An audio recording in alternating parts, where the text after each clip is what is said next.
만유보다 크신 하나님 두 번째 강의 시작하도록 하겠습니다. 두 번째 시간은 구속사와 언약에 대해서 함께 살펴보도록 하겠습니다. 먼저 언약의 특징에 대해서 한번 보도록 하겠습니다. 자, 언약에 대해서는 우리가 여러 번 많은 공부를 했었는데 오늘은 언약의 이런 특징과 종류 그 두 가지 측면에서 함께 살펴보도록 하겠습니다. 첫 번째는 언약의 특징이 뭐냐? 일방적이고 주권적인 언약이다. 일방적이고 주권적인 언약. 자, 언약이 일방적이다라고 하는 말은 약간 자칫하면 이제 오해하기 쉬운데요. 언약은 A와 B라고 하는 분명한 두 당사자가 있죠. 그렇기 때문에 사실은 일방적이 될 수가 없습니다. 모든 언약은 쌍방의 관계에 의해서 협의된 것이 언약이기 때문에 사실 모든 언약은 쌍방 계약입니다. 쌍방적인 관계를 이룰 수밖에 없습니다. 그럼에도 불구하고 성경의 언약을 일방적이다 이렇게 얘기하는 이유는 뭐냐면 예를 들어서 일반 세상에서의 계약은 어느 한 당사자가 그 계약 조건을 이행하지 못하면 그 계약이 전체가 무효화가 되고 파기될 수밖에 없습니다. 그런데 성경의 언약은 언약 당사자인 하나님과 사람, A를 하나님으로 보고 B를 사람으로 본다면 그 모든 언약에 있어서 한 당사자인 사람이 대부분 그 언약을 이행하지 못하고 불순종하게 됩니다. 그렇다면 그 언약 자체가 파기될 수밖에 없는데 하나님은 언약 당사자인 사람이 그 언약을 이행하지 않았다라고 해서 언약을 파기하는 것이 아니라 하나님의 입장에서는 그 언약, 즉 약속을 사람과도 하지만 하나님 자신과도 하기 때문에 하나님은 비록 사람은 언약을 이행하지 않았지만 그러나 하나님 자신이 스스로와 언약한 그 약속의 내용 때문에 그 언약을 파기하지 아니하시고 그 언약의 내용을 하나님께서 여전히 진행하시고 이루어 가십니다. 그런 측면에서 이 언약의 특징을 우리는 일방적이다 이렇게 표현하고 있습니다. 곧 사람의 의견을 무시하고 하나님 일방적으로 막 처리한다 그런 의미의 어떤 사전적인 개념이 아니라 언약의 내용을 봤을 때 언약 당사자인 사람 편에서 그 언약을 이행하지 않았다 할지라도 그래서 그 언약이 파기될 수밖에 없는 그런 상황에 놓였다 할지라도 하나님이 그 언약을 파기하지 않고 하나님 홀로서 그 언약을 일방적으로 이행함으로써 성취하고 완성한다라고 하는 것을 담고 있는 내용이 바로 일방적이라고 하는 말의 뜻이 되겠습니다. 두 번째는 주권적인 언약이다. 하나님이 그 모든 언약을 이행함에 있어서 주권적인 능력과 의지를 가지고 성취하십니다. 그래서 성경은 언약에 대해서 하나님이 명령하신 것이다. 여호수아 7장 10절의 내용이죠. 두 번째는 하나님이 세우신 것이다. 레위기 26장 9절과 신명기 5장 2절의 말씀입니다. 세 번째는 하나님이 주신 것이다. 사도행전 7장 8절의 이런 내용들이죠. 그래서 언약의 특징은 이처럼 일방적이고 주권적인 언약이다. 두 번째는 영원한 언약이다. 신명기 7장 9절 말씀 보면 천대까지 그 언약을 하나님께서 이행하시겠다. 이 천대까지니까 뭐 999 그다음에 1000 넘어간 다음에 1001 그때부터는 끝나는 것이 아니라 천대라고 하는 말은 과거 구약시대 수 개념으로 보면 이것은 영원을 뜻하는 단위가 바로 천대라고 하는 말이 되겠습니다. 그래서 천대까지 언약을 이행하겠다라고 하는 말씀은 곧 지금 표현으로 얘기하면 영원히 그 언약을 잊지 않고 이행하시겠다라고 하는 약속이 되겠습니다. 세 번째는 시대마다 새롭게 갱신되는 언약이다. 이것이 굉장히 중요한 내용이 되겠죠. 노아와 언약을 체결했는데 아브라함 때는 노아와 벌써 모든 시대적인 상황, 영적인 상황이 다 다릅니다. 그럼에도 불구하고 노아 당시 체결한 언약의 내용만을 하나님이 고집하고 모든 시대에 동일하게 적용한다면 점점 후대로 갈수록 상황이 맞지가 않겠죠. 그래서 하나님은 구약시대에도 시대마다 그 언약을 어떻게 했습니까? 새롭게 갱신시켰다 이렇게 말씀하고 있는 거죠. 다음 두 번째는 뭡니까? 언약의 최초 계시 이것을 우리는 원시복음이라고 합니다. 이것을 계약이라고 하지 않고 언약이라고 하지 않고 원시복음이라 하는 것은 이것은 어떤 언약의 당사자가 있는 것이 아니고 하나님이 일방적으로 그리스도의 사역에 대해서 선포하신 그런 말씀이 되기 때문에 최초의 복음이다 이렇게 얘기하고 있죠. 이것은 창세기 3장 15절을 말씀하고 있는 것입니다. 곧 아담과 하와가 타락한 후에 약속하신 여자의 후손에 관한 내용입니다. 이 말씀이 어떻게 해서 복음이 되느냐? 곧 여자의 후손이 뱀의 후손의 머리를 상하게 해서 그 뱀의 권세로부터 우리 인류를 구원해 주겠다라고 하는 구원의 메시지를 담아서 선포한 최초의 말씀이 바로 창세기 3장 15절의 말씀입니다. 그래서 구원에 관한 하나님의 뜻을 담아서 표현했기 때문에 이것을 복음이다 말씀할 수 있겠고, 성경에서 가장 먼저 선포된 복음이기 때문에 이것을 우리는 원시 복음이다. 그래서 이 창세기 3장 15절 말씀에 근거해서 구약의 모든 구속 역사의 방향과 큰 줄기들이 여기에 맞춰서 형성이 됐죠.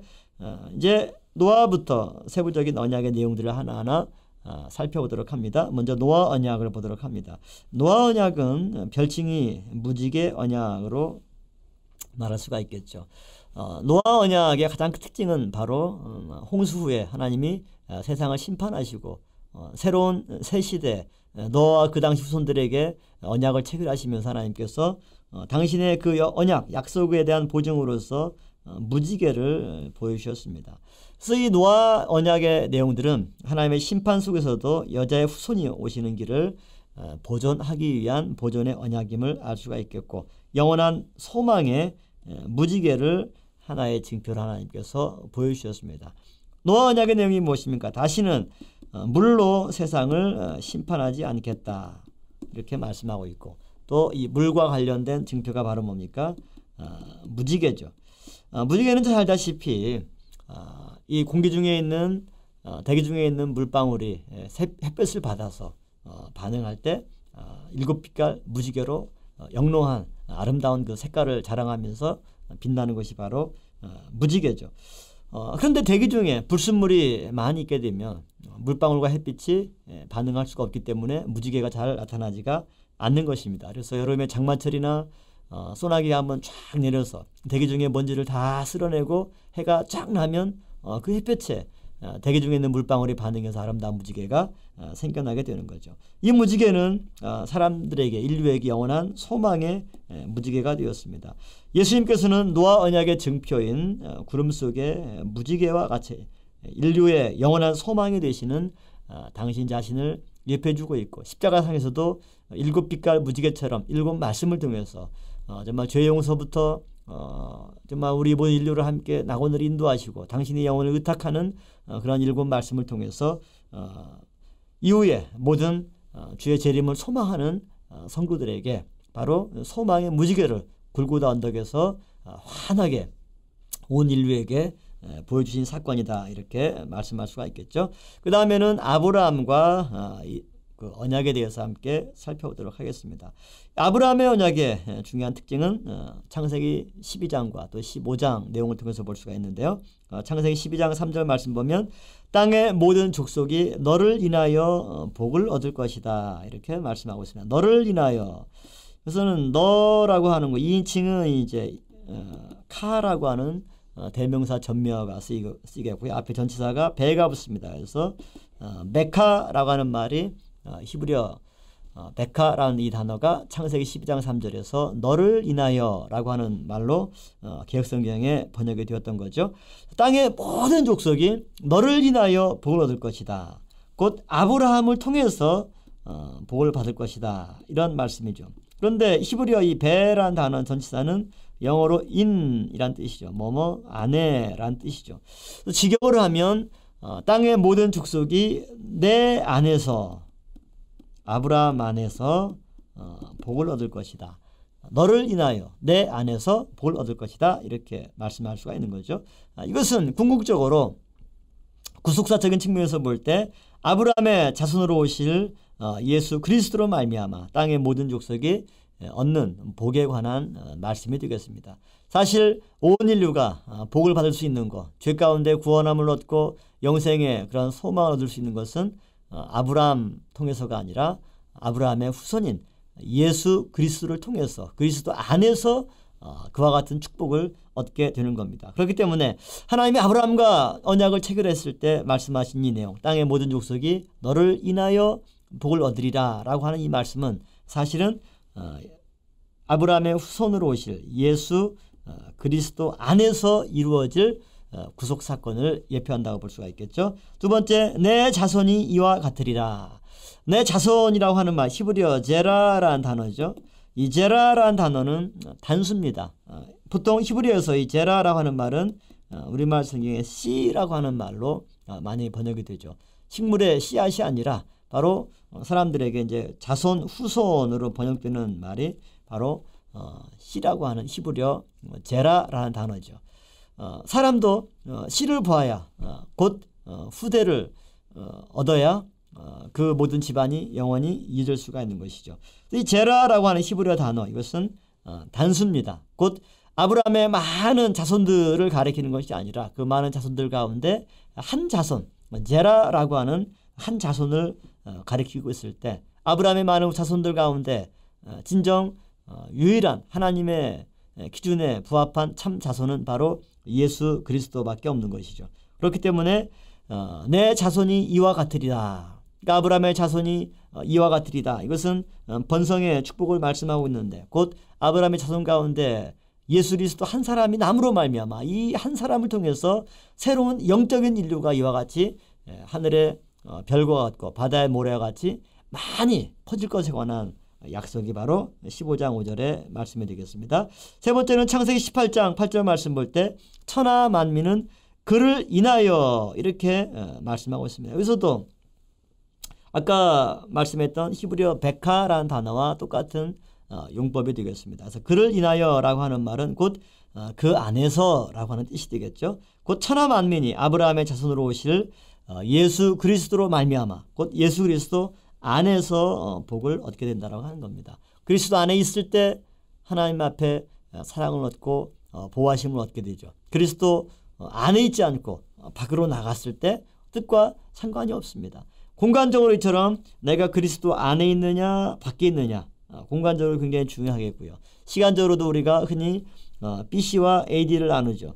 서기와 기원전을 나눌 때 이것의 기준은 바로 예수 그리스도입니다. BC는 before Christ, 그리스도 나시기 전의 시대를 before, 기원전의 시대고 AD, 서기 AD는 라틴어로 아노 도미니라고 하는 말로서 우리 주님의 시대 그런 뜻을 가지고 있는 거죠.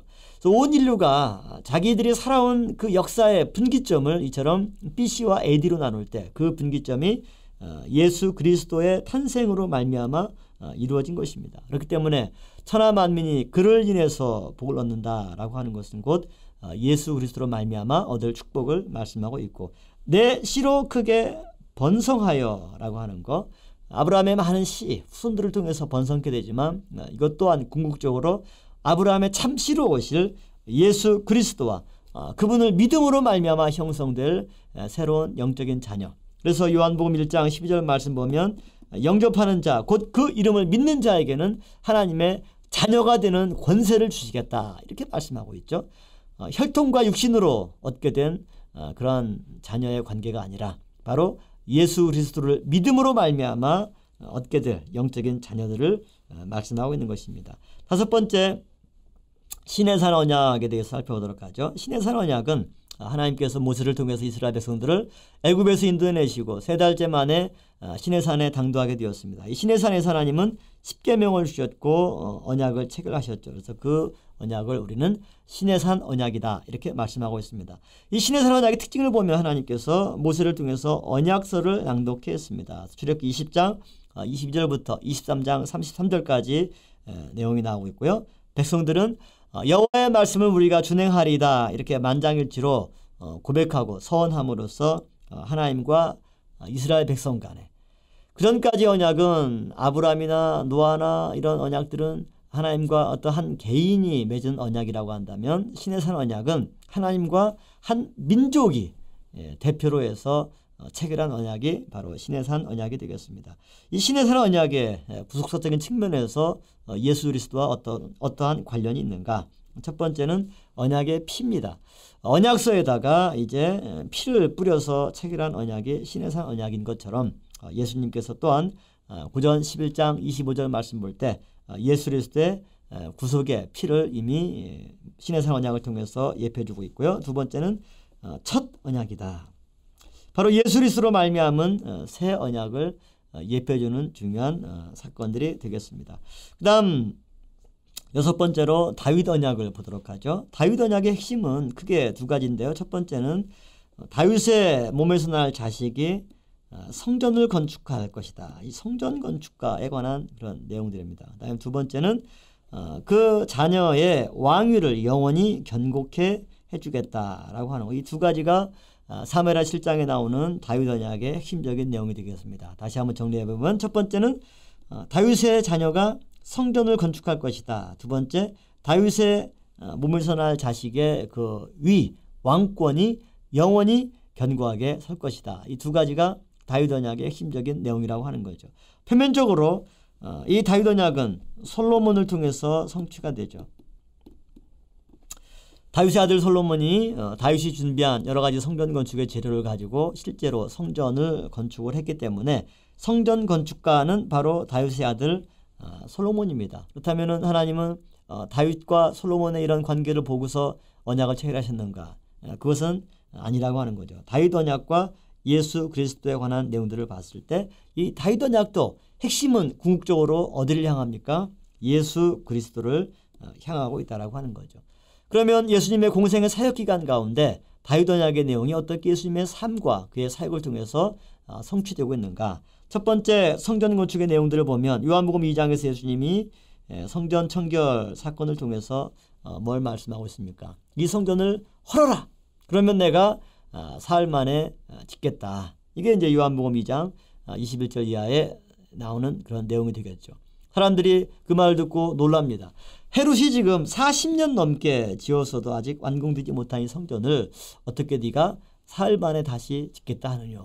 그리고 이 성전 파괴에 대한 명령, 내가 3일 만에 성전을 짓겠다라고 하는 이 예수님의 말씀, 이것은 막판에 예수님이 사형 판결을 받는 데 있어서 하나의 중요한 근거, 자료로 악용됐던 내용이기도 합니다. 그렇기 때문에 진정한 성전 건축가는 나중에 바벨론에서 멸망될 그런 예루살렘 성전을 건축한 솔로몬이 아니라 지금까지도 어떤 사단의 강한 권세에도 무너지지 않고 마지막 종말의 때까지 영원히 유효하게 존재하면서 믿는 성도들의 삶의 보금자리, 영적인 터전이 되실 예수 그리스도야말로 참된 성전 건축가입니다. 두 번째는 왕위를 영원히 견고케 해주겠다. 사실 다윗의 왕권은 영원히 가지 못했고 20대 만에 결국 시드기야 왕 때 주전 586년에 바벨론에 의해서 무너짐으로 말미암아 20대라고 하는 짧은 기간으로 다윗 왕조 예루살렘의 그 이스라엘의 국가가 막을 내리게 되는 거죠. 그렇기 때문에 하나님의 약속과 이스라엘 역사는 사실은 맞지가 않습니다. 다윗의 후손들의 왕위가 영원히 이어진 것이 아니라 끊겼기 때문에, 그러므로 이 말씀은 육신적으로 다윗의 후손들에게 성취되는 것이 아니라 참 다윗의 후손으로 오실 예수 그리스도에게 역시 적용이 돼야만 되겠죠. 예수님의 왕권은 지금도 영원히 유효하십니다. 앞 시간에 살펴봤듯이 만유의 대주제이십니다. 미국, 러시아, 소련 큰 땅을 이끌어가는 대통령 정도가 아니라 이 모든 우주를 다 보존하시고 통치하시고 섭리하시고 이끌어가시는 만왕의 왕이 바로 예수님이시죠. 그렇기 때문에 다윗 언약에서의 핵심은 이처럼 다윗의 자손으로 오실 예수 그리스도께서 영원히 무너지지 않는 참된 성전을 건축하시고 또 그분의 왕권은 영원히 견고하게 서게 될 것이다 라고 하는 것을 말씀하고 있죠. 이러한 내용들이 다윗 언약의 핵심인 한 아들 곧 다윗의 자손으로 오실 예수 그리스도를 가리키는 그러한 내용들이 되겠습니다. 자, 마지막으로 예레미야의 새 언약에 대해서 보도록 하겠습니다. 예레미야의 언약이 그 이전 언약과 차이가 나는 것은 뭐냐면 예레미야 언약은 백성들의 마음에 체결한 언약입니다. 노아 때는 무지개를, 아브라함 때는 횃불을, 그 다음에 시내산에서는 언약서를, 그 다음에 다윗 언약 때는 분명한 그의 아들과 또 그 내용들을 성전이 그 당대에 건축되어지는 이런 내용들을 봤을 때 예레미야 이전에는 분명히 언약이 가시적으로 뭔가 체결되는 내용들, 그 징표들이 있었지만 예레미야의 새 언약은 그런 것들이 없습니다. 핵심이 뭐냐면 마음에 새겨진 언약이라고 하는 거죠. 그리고 작은 자나 큰 자까지 다 이 새 언약을 통해서 하나님을 알게 되는 겁니다. 그것도 역시 어떤 변화가 있었기 때문에 사람들의 마음의 변화가 있었기 때문에 이것이 중요한 것은 예수님께서 하신 일이 바로 그렇습니다. 사람이 어떤 외적인 환경을 변화시켜 주신 것이 아니라 우리의 생각과 마음을 바꿔주셨죠. 우리의 마음이 바뀌니까 내가 결심하게 되고, 결심해서 나의 삶이 달라지고, 살아가는 나의 삶 속에서 맺히는 열매의 내용이 또 완전히 달라지게 되는 겁니다. 사람은 이처럼 모든 종교의 좌소가 어디에 있느냐? 마음에 있어요. 그렇기 때문에 우리의 삶 가운데 고난이 오고 잘못되는 문제도 사실은 마음에 고장난 것들이고, 또 그 모든 것들을 바로잡을 수 있는 것도 역시 뭡니까? 마음의 문제죠. 사람들에게 육신적인 힘과 또 기술, 이것이 가장 철저하게 요구되는 것이 바로 스포츠 분야죠. 근데 스포츠 분야도 개인 기록 경기건 팀 경기건 간에 사람들이 뭐라고 얘기합니까? 멘탈 굉장히 중요하게 강조하죠. 야구나 축구도 마찬가지고, 사격이나 양궁이나 이런 개인 기록 경기도 굉장히 강조되는 것이 바로 뭡니까? 마음, 멘탈이 강조가 되는 거죠. 아무리 뛰어난 실력과 능력이 있고, 그다음에 철저한 훈련을 통해서 강한 힘과 스킬이 있다 할지라도 멘탈이 무너지면, 마음이 무너지면 그 모든 실력이 제대로 발휘가 되지 않기 때문에 그렇죠. 그래서 하나님은 이제 예레미야를 통해서 그 이전의 언약이 어떤 문제를 가지고 있었는가? 사람의 마음이 바뀌지 않았구나. 그 사람은 예레미야 때 이제 그 사람의 마음을 바꾸기로 작정하셨습니다. 그래서 마음에 새긴 언약이 바로 예레미야의 새 언약이 되겠습니다. 자, 두 번째, 이 예레미야의 새 언약과 예수 그리스도의 관계를 우리가 살펴보면, 예수 그리스도의 복음으로 사람의 인격과 또 마음까지도 변화시키는 역사가 일어날 것을 우리에게 예표해주고 있고, 두 번째는 예수님께서 주실 완전한 죄사함을 예표하는 것이 바로 예레미야의 이런 새 언약의 내용이 되겠습니다. 이와 같이 새 언약은 예루살렘 하나님의 이런 성령과 또 말씀의 역사가 영원토록 하나님의 백성들의 입에서 떠나지 않게 해주는 놀라운 능력의 역사를 가져오는 것입니다. 이러한 언약은 비유로 얘기하면 하나하나의 이런 고리와 같습니다. 밧줄을 만들 때 굵은 천이나 또 쇠로 한 가닥으로 만들지 않고 가는 거를 여러 겹 꼬아서 새끼를 꼬듯이 꼬는 이유는 뭐냐면 작은 것들이 여러 개 모일 때가 하나로 이어진 것보다 훨씬 더 힘이 세기 때문에 그렇습니다. 하나님의 구속 역사 속에서 이처럼 언약은 서로에게 뭡니까? 하나의 고리가 되어서 단단하게 동여매는 가운데 어떠한 난관과 위협 가운데도 끊어지거나 풀어지지 않고 우리를 강하게 동여매서 하나님의 구속 역사의 최종착점에 도달할 수 있도록 인도해 주십니다. 이처럼 시대마다 갱신되는 가운데 우리에게 언약을 체결하시고 그 언약을 이행하기 위해서 열심으로 일하시고 기필코 그 언약의 내용을 이루어내고야만은 하나님의 이런 놀라운 사랑, 또 우리를 향한 그러한 뜨거운 구원에 관한 열정, 이것이 이 모든 만유를 보존하시고 통치하시고 또 우리가 살아가는 이 세계를 잘 이끌어주신 하나님의 깊은 섭리와 뜻임을 우리가 깨닫고 하나님의 그런 언약의 계승자가 되시기를 바라겠습니다. 노아의 무지개, 아브라함의 횃불, 또 모세가 체결했던 그 언약서에 뿌린 신령한 어린 양의 핏뿌림 역사가 날마다 우리 삶 가운데 있을 때 우리의 삶이 언약이 갱신되듯이 우리의 삶 또한 갱신되고 향상을 이루고 날마다 말씀으로 새로워지는 가운데 하나님 앞에 늘 올바로 설 수 있는 모든 성도 여러분 되기를 주님의 이름으로 축원함을 드리겠습니다.